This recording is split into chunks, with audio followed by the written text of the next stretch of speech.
Հուդայի ժողովուրդը կամեցավ կռվել Նաբուգոդոնոսորի դեմ, բայց եթե նրանք Աստծուն հետևեին, թագավորը նրանց համար ոչինչ չէր արժենա։ Երեմիա 21:5 Եվ ես պիտի պատերազմեմ ձեզ հետ երկարացրած ձեռքով և զորավոր բազուկով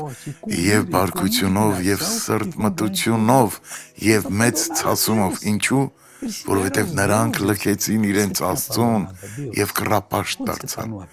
Երբ փորձության ես հանդիպում, ում ես դիմում, քանի դեռ ուշ չէ դարձի արի։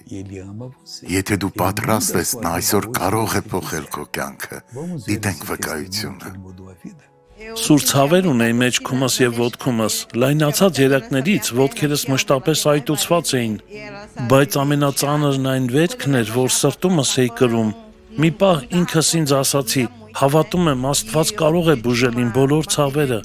և նա բուժեց, նա ինձ ազատեց, շնորհակալ եմ Աստծուն, և այսօր նրա ներկայության մեջ կանգնած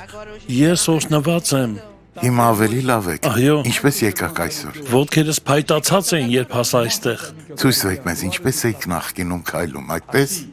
Հիմա նորմալ քայլեք։ Նայեք բարեկամներս, նա կարծես վազորդուհի լինի։ Աղոթենք։ Հայր, այս մարդը բուժման կարիք ունի։ Բուժիր նրա հոգին, բացիր նրա աչքերը, օրհնիր նրան։ Ես աղոթում եմ հիմա, որ ամբողջ չարիքը հեռանա այս մարդու կյանքից, ներառյալ ցանկացած տեսակի հիվանդություն, եւ այլևս երբեք չվերադառնա։ Չար հեռացիր այս մարդու կյանքից Հիսուսի անունով։